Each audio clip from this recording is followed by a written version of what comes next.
नमस्कार। आज हम मानव सभ्यता की एक कह सकते हैं हैरत अंगेज यात्रा पर निकल रहे हैं। हमारे पास जो सामग्री है वो हमें लाखों साल पीछे ले जाती है, जब हमारे पूर्वजों ने शायद पहली बार दो पैरों पर चलना शुरू किया था, और वहां से लेकर आज के इस डिजिटल युग तक। तो इस बातचीत का मकसद है मानव इतिहास के इस विशाल नक्शे से कुछ खास पड़ाव, कुछ अहम मोड़ और उनसे मिलने वाली सीखों को समझना। चलिए शुरू करते हैं। बिल्कुल, ये विषय तो बहुत ही बड़ा है और सच कहूं तो चुनौती यही है कि लाखों साल के इतिहास को हम कुछ मिनटों में कैसे देखें। हमारा ध्यान रहेगा उन खास बदलावों पर और उन चीजों पर जो चलती रहीं, जिन्हें स्रोत सामग्री ने उजागर किया है। मतलब वो पल जिन्होंने सचमुच मानव समाज की दिशा ही बदल दी। तो फिर शुरुआत करते हैं, बिल्कुल शुरुआत से। करीब 70 लाख साल पहले, जब ऐसा माना जाता है कि मानव वंश हमारे वानर जैसे पूर्वजों से अलग हुआ। स्रोत कुछ शुरुआती अहम प्रजातियों पर रोशनी डालते हैं, जैसे ऑस्ट्रेलोपिथिकस, शायद ये पहले थे जो सीधे चलते थे। फिर आते हैं होमो हैबिलिस, करीब 2.5 लाख साल पहले। इन्हें पहला औजार बनाने वाला माना जाता है। और फिर होमो इरेक्टस, जिन्होंने आग पर काबू पाया, और ये अहम है, करीब 18 लाख साल पहले अफ्रीका से बाहर निकलकर दुनिया में फैलना शुरू किया। स्रोत निएंडरथाल्स का भी जिक्र करते हैं, है ना। यूरोप और एशिया में रहने वाले हमारे करीबी रिश्तेदार, मजबूत शिकारी थे वो। और आखिरकार लगभग 3 लाख साल पहले अफ्रीका में होमोसेपियंस यानी हम, आज के इंसान, सामने आए। हाँ, और इसमें ध्यान देने वाली बात ये है कि ये शुरुआती कदम कितने बुनियादी और जरूरी थे। दो पैरों पर चलना, पत्थर के औजार बनाना सीख लेना, आग का इस्तेमाल करना और फिर नई जगहों पर जाना, बसना, ये सब तरीके थे माहौल के हिसाब से ढलने के। इन्होंने ही आगे के विकास की एक तरह से मजबूत नींव रखी। स्रोत सही कहते हैं कि होमो सैपियंस का आना मानव कहानी का एक निर्णायक मोड़ था। और इन्हीं होमो सेपियंस के साथ शुरू होता है पाषाण युग। स्रोत इसे समझने के लिए 3 हिस्सों में बांटते हैं। पहला है पुरा पाषाण काल या पेलियोलिथिक, जो करीब 10,000 ईसा पूर्व तक चला। बहुत लंबा दौर था ये। इस दौरान हमारे पूर्वज क्या थे? शिकारी और संग्राहक, है ना। जी हाँ, खाना बदोश जीवन, शिकार करना, फल फूल इकट्ठा करना। आग का इस्तेमाल तो फैल चुका था, शायद शुरुआती कपड़े भी पहनने लगे थे।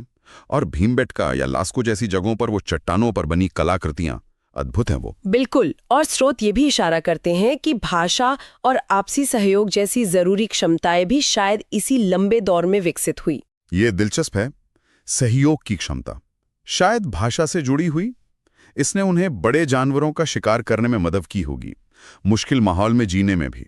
हाँ बिल्कुल, ये अनुकूलन का एक बेहतरीन उदाहरण है, अडेप्टेबिलिटी। सही। फिर आता है मध्य पाषाण काल, मेसोलिथिक, करीब 10,000 से 8,000 ईसा पूर्व तक। ये एक तरह का बदलाव का दौर था। जलवायु गर्म हुई, बड़े जानवरों की जगह छोटे जानवर आ गए। हाँ, और इंसानों ने भी खुद को बदला, मछली पकड़ना शुरू किया, कुत्तों और शायद बकरियों जैसे जानवरों को पालतू बनाने की शुरुआत हुई। और पत्थर के औजार भी बदले, माइक्रोलिथ्स, मतलब छोटे ज्यादा पहने विशेष औजार। जी। और फिर आता है वो बड़ा, बहुत बड़ा बदलाव, जिसकी आहट शायद मध्य पाषाण काल में सुनाई देने लगी थी। नव पाषाण काल या नियोलिथिक, करीब 8,000 से 3,500 ईसा पूर्व तक। इसे कृषि क्रांति का युग कहा जाता है ना। बिल्कुल, ये सचमुच एक क्रांति थी, रेवोल्यूशन। लोगों ने फसलें उगाना सीख लिया, गेहूं, जौ, धान। गाय, बैल, भेड़, बकरी जैसे जानवरों को बड़े पैमाने पर पाला जाने लगा। इससे तो जीवन शैली में भारी बदलाव आया होगा। जाहिर है, अब लोग एक जगह टिक कर रहने लगे, स्थायी बस्तियां बसीं, जैसे जेरिको या चातलहुयुग। मिट्टी के बर्तन बनने लगे, कपड़े बुने जाने लगे। तो ये कृषि क्रांति, इसने लाखों साल पुरानी वो खानाबदोश शिकारी संग्राहक वाली जिंदगी को बदल दिया। बिल्कुल बदल दिया। अब जरूरत से ज्यादा अनाज उगाया जा सकता था, उसे जमा करके रखा जा सकता था। इससे आबादी बढ़ी और फिर लोग खेती के अलावा दूसरे कामों में माहिर होने लगे। कोई कारीगर बन गया, कोई पुजारी, कोई शासक। इसी ने, आप कह सकती हैं, आखिरकार शहरों और महान सभ्यताओं के उदय का रास्ता खोला। स्रोत सामग्री का ये कहना एकदम सही है, कृषि क्रांति ने सभ्यता की नींव रखी। अच्छा, तो कृषि के बाद दुनिया के अलग अलग हिस्सों में, खासकर नदियों के किनारे, बड़ी बड़ी सभ्यताएं पनपने लगीं। स्रोत हमें सबसे पहले मेसोपोटामिया ले जाते हैं, यानी आज का इराक।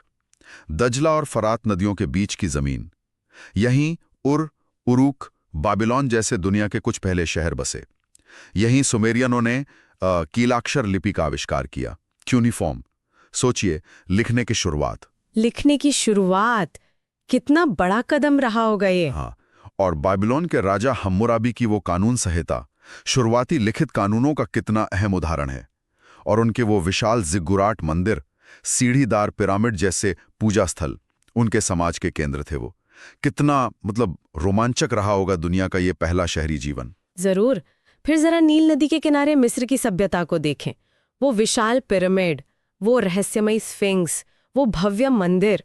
उनके शासक फिरौन तो देवता जैसे माने जाते थे। हाँ, और उनकी वो चित्रलिपि, हायरोग्लिफ्स, तस्वीरों वाली लिखावट, और मम्मी बनाने की उनकी वो जटिल प्रक्रिया जी, वो उनके मरणोपरांत जीवन में गहरे विश्वास को दिखाती है। और फिर हमारी अपनी जमीन, सिंधु घाटी सभ्यता, करीब 2600 से 1900 ईसा पूर्व। हड़प्पा, मोहनजोदाड़ो कितने सुनियोजित शहर थे उस जमाने के हिसाब से सोचें तो। कितनी उन्नत पानी निकासी व्यवस्था थी। मेसोपोटामिया तक व्यापार होता था, मानकीकृत वजन और माप थे। कमाल की बात है ये सब। लेकिन फिर लगभग 1900 ईसा पूर्व के आसपास इस महान सभ्यता का पतन हो गया। हाँ, ये एक रहस्य जैसा है। स्रोत बताते हैं कि शायद जलवायु परिवर्तन हुआ हो, या नदियों ने रास्ता बदल लिया हो, या शायद कोई बाहरी आक्रमण। कारण पक्के तौर पे नहीं पता। अगर हम इसे बड़े परिप्रेक्ष्य में देखें तो ये साफ है कि नदियां इन शुरुआती सभ्यताओं के लिए जीवन रेखा थीं। खेती के लिए पानी, उपजाऊ मिट्टी, व्यापार का रास्ता, सब नदियों से मिला। और लेखन का विकास, कानूनों का बनना, संगठित धर्म का उभरना, जटिल सामाजिक ढांचा, ये सब इन शुरुआती शहरी समाजों की, आप कह सकते हैं, कॉमन बातें थीं। लेकिन सिंधु घाटी का पतन हमें ये भी याद दिलाता है कि ये प्राचीन सभ्यताएं भी चुनौतियों का सामना करती थीं। पर्यावरण में बदलाव उनके लिए कितना बड़ा खतरा बन सकता था। बिल्कुल। स्रोत कुछ और अहम प्राचीन सभ्यताओं का भी जिक्र करते हैं, जैसे चीन में शांग राजवंश अपनी कांस्य कला और वो भविष्य बताने वाली हड्डियों के लिए मशहूर थे, ऑरेकल बोन्स। हाँ, जिन पर वो सवाल लिखकर आग में तपाते थे। सही। उनके बाद आए झो राजवंश, जिन्होंने स्वर्गीय आदेश का विचार दिया, मैंडेट ऑफ हेवन। मतलब राजा का हक उसके अच्छे कामों पर निर्भर करता है। और इसी दौर में कन्फ्यूशियस और लाओ त्से जैसे महान विचारक हुए, जिन्होंने चीनी सोच पर बहुत गहरा असर डाला। उधर मेसो अमेरिका में, मतलब आज के मेक्सिको और मध्य अमेरिका में, ओल्मेक और माया जैसी सभ्यताएं पनपी। उन्होंने खगोल विज्ञान में कमाल किया, जटिल कैलेंडर बनाए, विशाल पिरामिड खड़े किए।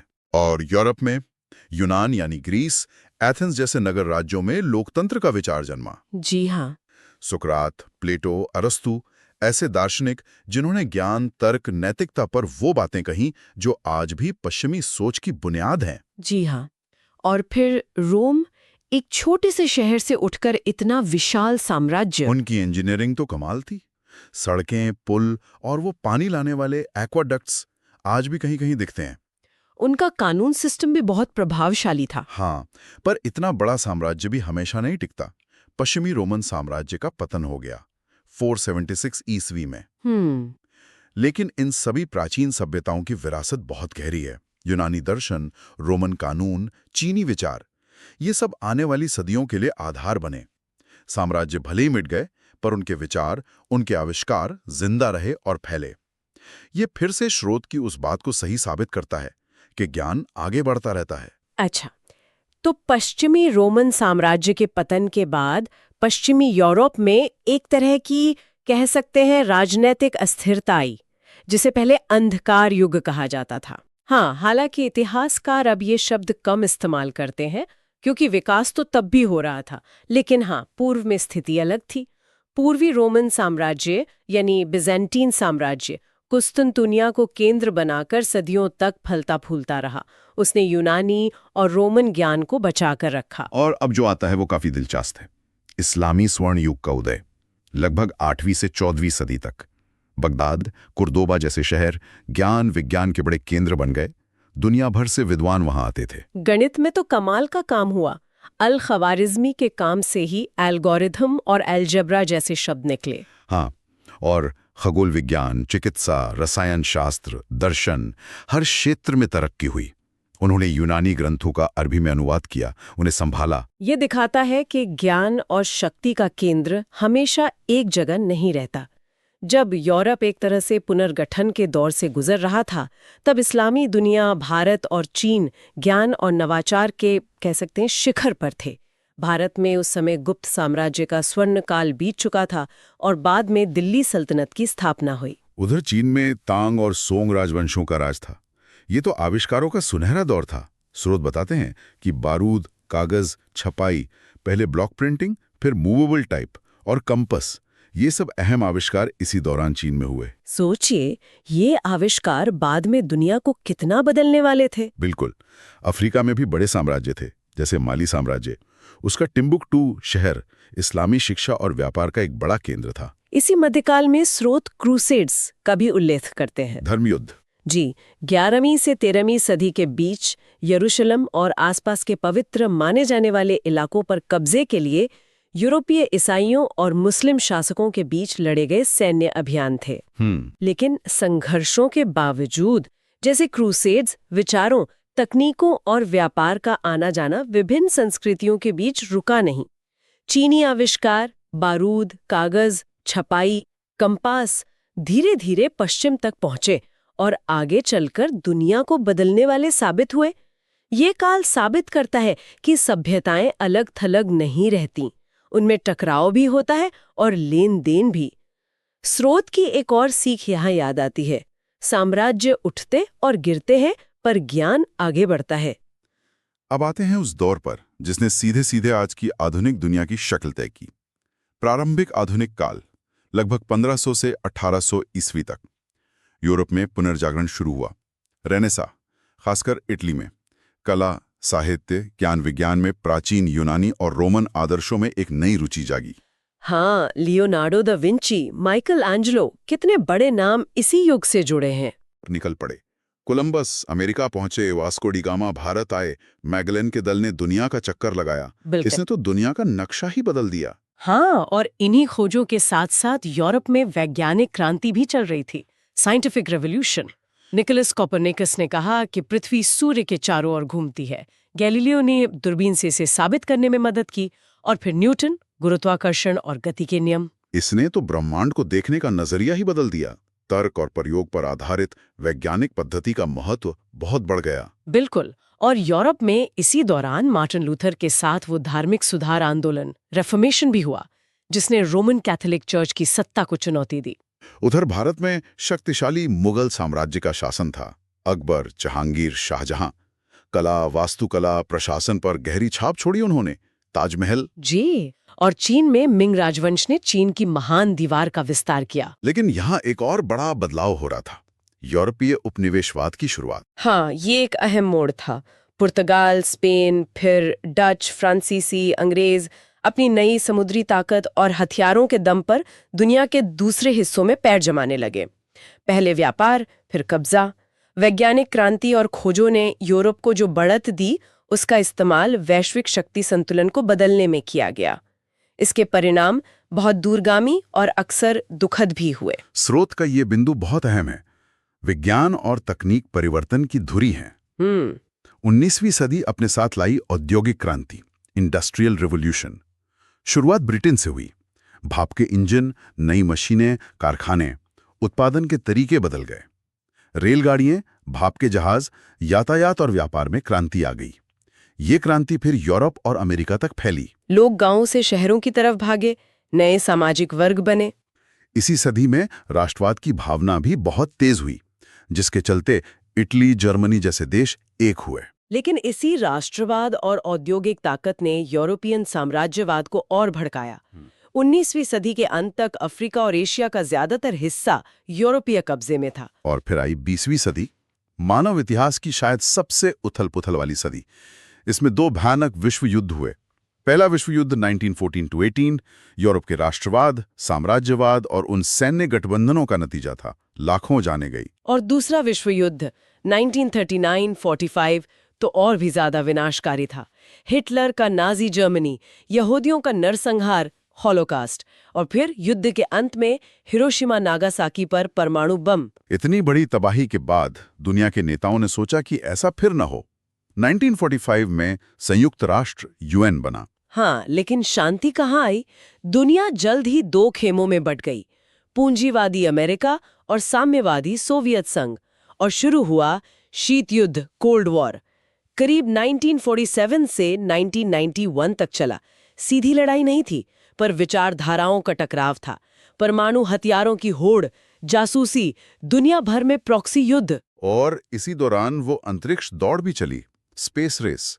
पहले सोवियत संघ, फिर अमेरिका ने इंसान को अंतरिक्ष में और चांद पर भेजा। लेकिन 20वीं सदी सिर्फ युद्ध और टकराव की कहानी नहीं है। इसी सदी में उपनिवेशवाद का अंत भी हुआ। हाँ, भारत को 1947 में आज़ादी मिली। एशिया और अफ्रीका के दर्जनों देशों ने यूरोपीय शासन से मुक्ति पाई। ये उपनिवेशीकरण, डीकोलोनाइजेशन की एक बड़ी लहर थी। और विज्ञान और तकनीक ने भी तो कमाल की तरक्की की। एंटीबायोटिक्स, हवाई जहाज, कंप्यूटर, टीवी, परमाणु ऊर्जा, कितनी चीजें आईं। सही कहा। 20वीं सदी ने वाकई इंसान की क्षमता के दोनों पहलू दिखाए। एक तरफ जबरदस्त तकनीकी तरक्की और वैश्विक सहयोग की कोशिशें, जैसे यूएन, तो दूसरी तरफ इतिहास का सबसे भयानक विनाश, विश्व युद्ध, नरसंहार, परमाणु खतरा, राष्ट्रवाद, फासीवाद, साम्यवाद, लोकतंत्र। इन विचारधाराओं ने पूरी सदी की राजनीति और संघर्षों को दिशा दी। और औद्योगिक क्रांति के जो बीज 19वीं सदी में बोए गए थे, उनके सामाजिक आर्थिक असर, बड़ा शहरीकरण, जनसंख्या वृद्धि, नई वैश्विक अर्थव्यवस्था अब पूरी दुनिया में महसूस हो रहे थे। और अब हम हैं 21वीं सदी में।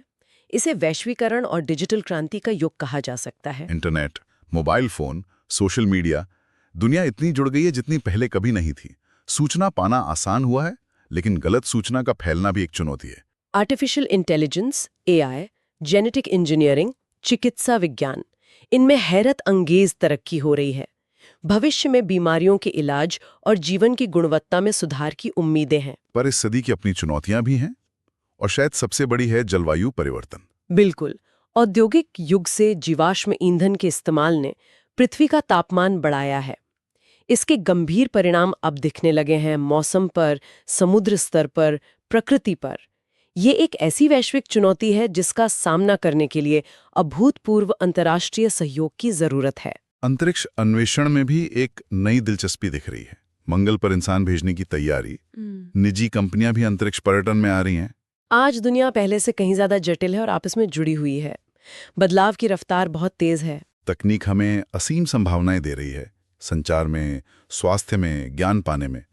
लेकिन साथ ही नई नैतिक और सामाजिक चुनौतियां भी खड़ी कर रही है, जैसे डेटा प्राइवेसी, ऑटोमेशन से नौकरियां जाने का डर, डिजिटल डिवाइड। हाँ, वो अंतर जिनके पास तकनीक है और जिनके पास नहीं है। मानव इतिहास की जो एक मुख्य सीख स्रोत बार बार बताते हुए है अनुकूलन, अडेप्टेबिलिटी, बदलते हालात के अनुसार ढल जाने की क्षमता। ये क्षमता आज भी उतनी ही जरूरी है, शायद पहले से भी ज्यादा। जलवायु परिवर्तन या भविष्य की किसी महामारी जैसी वैश्विक चुनौतियों से निपटने के लिए हमें न केवल नई तकनीकें बनानी होंगी, बल्कि अपने सोचने और जीने के तरीकों को भी बदलना होगा। जैसा कि स्रोत कहते हैं, मानव का अस्तित्व अनुकूलन पर टिका है। तो ये थी मानव सभ्यता की एक, कह सकते हैं, संक्षिप्त लेकिन बहुत अहम यात्रा। लाखों साल पहले के पत्थर के औजारों से लेकर आज के स्मार्टफोन तक हमने देखा कि कैसे खेती ने सब कुछ बदल दिया, कैसे महान सभ्यताएं और साम्राज्य बने और मिटे, लेकिन ज्ञान और विचार किसी न किसी रूप में आगे बढ़ते रहे। हमने देखा कि कैसे विज्ञान और तकनीक ने हमेशा बदलाव की रफ्तार तय की, और कैसे इंसान के सहयोग और संघर्ष दोनों ने मिलकर हमारी आज की दुनिया को गढ़ा है। तो इन सब का क्या मतलब निकलता है? देखिए, इस लंबे और जटिल इतिहास पर नजर डालने से हमें अपने आज को समझने की एक गहरी दृष्टि मिलती है। आज की दुनिया की राजनीतिक संरचनाएं, देशों के रिश्ते, अर्थव्यवस्था, सामाजिक मुद्दे, तकनीकी चुनौतियां और अवसर, इन सब की जड़ें कहीं ना कहीं अतीत में है। ये जानना कि हम यहाँ तक कैसे पहुँचे, हमें भविष्य के लिए ज्यादा कह सकते हैं सूचित और जिम्मेदार फैसले लेने में मदद कर सकता है। ये हमें सिखाता है कि बदलाव ही स्थायी है और चुनौतियों का सामना करने के लिए अनुकूलन और नवाचार जरूरी हैं। और जाते जाते हमारे श्रोताओं के सोचने के लिए एक सवाल छोड़ जाते हैं। स्रोत इस बात पर जोर देते हैं कि अनुकूलन, नवाचार और वैश्विक घटनाएं मानव इतिहास की दिशा तय करती हैं। भविष्य की ओर देखते हुए ये विचार करने लायक है कि आज की डिजिटल क्रांति और जलवायु परिवर्तन जैसी ये अभूतपूर्व वैश्विक चुनौतियां ये मानव समाज के विकास के अगले चरण को कैसे आकार देंगी। क्या तकनीक हमें इन चुनौतियों से उभरने में मदद करेगी या फिर नई अनपेक्षित समस्याएं पैदा करेगी? और क्या इस बार, जैसा कि स्रोत की अंतिम सीख इशारा करती है, मानव जाति का भविष्य सतत विकास और वैश्विक एकता की ओर बढ़ेगा, जहां आपसी सहयोग आखिरकार सदियों के संघर्ष पर हावी हो पाएगा? सोचने वाली बात है।